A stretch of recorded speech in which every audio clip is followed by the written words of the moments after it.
Love FM.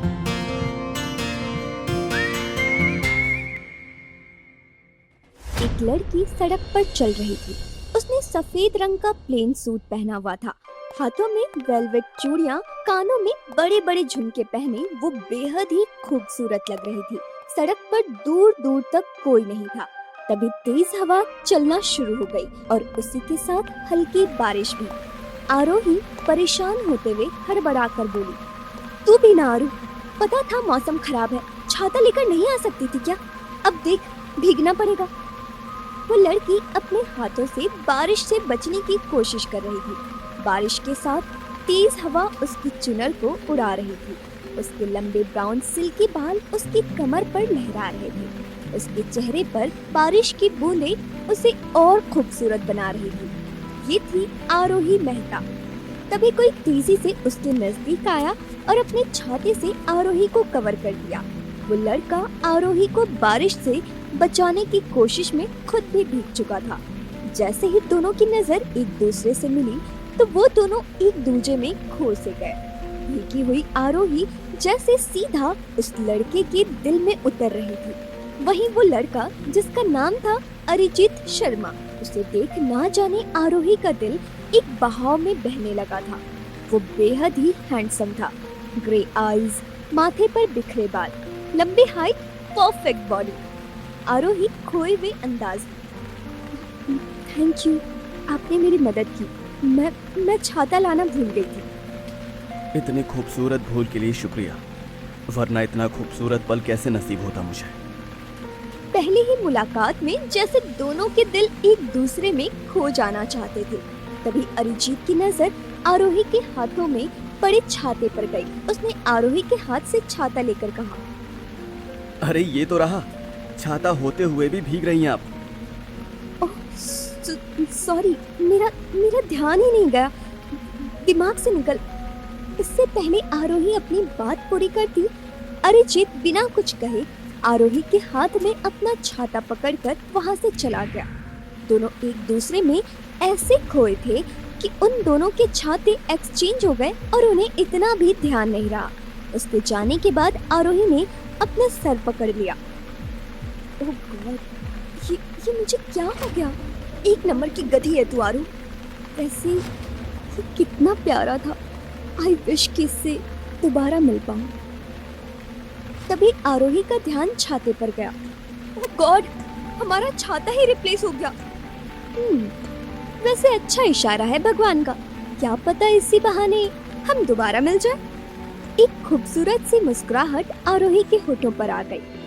2 दिन बीत गए। आरोही की आंखों में जैसे वो लड़का बस सा गया था। रात के वक्त वो विंडो में खड़ी हुई चांद को देखकर बोली,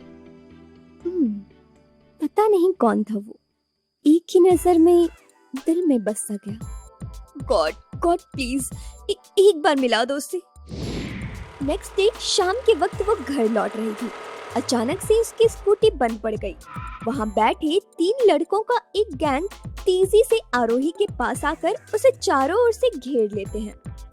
खूबसूरत हसीना इतनी रात को, अरे भाई थोड़ा हमें भी खातिर का मौका दो ब्यूटीफुल। देखो मुझे कमजोर लड़की मत समझना। 2 मिनट में धूल चटा दूंगी, इसलिए मुझे जाने दो। अरे रे, मिल जाएंगे खाक में भी, लेकिन उससे पहले अपने हुस्न की बारिश में भिगा दो जाने मन। आरोही बहुत डर चुकी थी।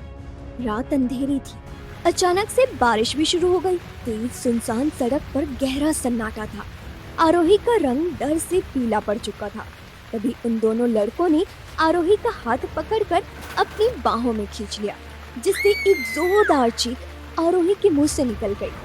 उस लड़के के खींचने से आरोही की कुर्ती का शोल्डर फट गया। तभी हवा के एक झोंके की तरह बाइक पर एक लड़का आया। उस लड़के ने उन दोनों लड़कों को कपड़ों की तरह धो डाला। कोई लड़का जो बुरी तरह से उन दोनों लड़कों को पीट रहा था। आरोही को अंधेरे में उस लड़के का चेहरा नहीं दिख रहा था। थोड़ी ही देर में वो लड़के बुरी तरह से जख्मी हो गए और किसी तरह वहां से भाग निकले। आरोही डर से बुरी तरह से कांप रही थी। वो लड़का कोई और नहीं बल्कि वही लड़का अरिजीत शर्मा था। वो जल्दी से आरोही के पास गया। जैसे ही थोड़ी रोशनी अरिजीत के चेहरे पर पड़ी, तो आरोही झट से उसके सीने से लग गई और फूट फूट कर रोने लगी। आरोही का यूं गले लगना अरिजीत के दिल को धड़का गया। वो खुद से बोला, ये मुझे क्या हो रहा है? इसका मेरा नजदीक होना मुझे अपनी तरफ क्यों खींच रहा है? ना जाने कब अरिजीत के हाथ आरोही की कमर पर चले गए। जब आरोही थोड़ी शांत हुई तो नजरें चुरा कर बोली, आई एम सॉरी, मैंने आपको। अरिजीत ने अपनी जैकेट निकालकर आरोही को पहना दी और उसे एक साइड ले गया जहां बारिश की बूंदें नहीं आ रही थी। दोनों वहां बारिश के रुकने के इंतजार में बैठ गए। वैसे तुम प्रॉब्लम्स के पीछे भागती हो या फिर प्रॉब्लम्स तुम्हारे पीछे? तुम क्यों मुसीबत को इनविटेशन देती रहती हो? और ये बारिश और तुम्हारा मिलना, ये कैसा इत्तेफाक है? ये सुनकर आरोही अरिजीत को घूरने लगी। हाय, मेरा नाम अरिजीत शर्मा है। मैं एक सिंगर हूँ और अभी अपने करियर को बनाने में लगा हुआ हूँ। और तुम? मैं आरोही, एक फैशन डिजाइनर। मेरा खुद का एक बुटीक है। तभी अरिजीत ने देखा आरोही सर्दी से कांप रही थी। भीगी हुई वो सीधा अरिजीत के दिल में उतर रही थी। वो उसकी आंखों में डूबकर बोला, वैसे एक बात कहूँ, तुम इस बारिश में ऐसी भीगी हुई और मेरी इस ब्लू जैकेट में बहुत हसीन लग रही हो। दिल कर रहा है कि। अपनी बात पूरी करने से पहले ही अरिजीत ने कपकपाती आरोही के होठों पर अपने होठ रख दिए और आरोही शर्मा कर उससे सिमट गई। बारिश थोड़ी रुकी तो अरिजीत बोला, सुनो, मैं तुम्हें घर ड्रॉप कर देता हूँ। और हाँ, पिछली बार हमारे छाते रिप्लेस हो गए थे तो वो भी एक्सचेंज कर लेंगे। छाते नहीं, दिल रिप्लेस हो गए हैं अरिजीत। अरिजीत आरोही को गले से लगा लेता है। अब हम हमेशा साथ रहेंगे आरोही, और इस बारिश की तरह हमेशा प्यार बनकर एक दूसरे पर बरसते रहेंगे। हमेशा। और ये जगह हमारी प्यार की गवाह होगी। वक्त ऐसे ही बीतने लगते हैं। आरोही अरिजीत की दो मुलाकात सच्चे प्यार में बदल गई थी। दोनों अब एक दूसरे के बिना सांस भी नहीं ले पाते थे। और कब 2 साल बीत गए दोनों को पता नहीं चला। एक दिन वो हमेशा की तरह मिले थे। 2 साल किसी खूबसूरत सपने की तरह बीत गए अरिजीत। मेरा बिजनेस भी अच्छा चल रहा है और 2 साल में तुम भी एक फेमस सक्सेसफुल सिंगर बन गए। अब मुझे तुमसे शादी करनी है। अब मैं तुम्हारे बिना और नहीं रह सकती। मैं भी अब तुम्हारे बिना एक पल नहीं रह सकता हनी। मैं भी तुमसे शादी करना चाहता हूँ और आज शाम में मैं तुम्हें अपनी फैमिली से मिलवाना चाहता हूँ। ये सुनकर आरोही खुशी से उछल पड़ी। क्या तुम सच कह रहे हो? हाँ, बस एक बार घर वाले मान जाए, फिर हम दोनों साथ में रहेंगे और कभी एक दूसरे से जुदा नहीं होंगे। जहाँ वो दोनों अपनी आने वाले खूबसूरत कल के सपने देख रहे थे, वहीं किस्मत उनके साथ एक नया खेल खेलने वाली थी। शाम हो गई थी। अरिजीत आरोही को लेकर अपने घर पहुंचा तो आरोही शॉक्ड हो गई। वाव! ये अरिजीत का घर कितना बड़ा है, एकदम महल जैसा। और मैं तो एक छोटी सी फैशन डिजाइनर हूँ। अगर इन लोगों ने मुझे रिजेक्ट कर दिया तो? क्या हुआ आरू, कहाँ खोई हो?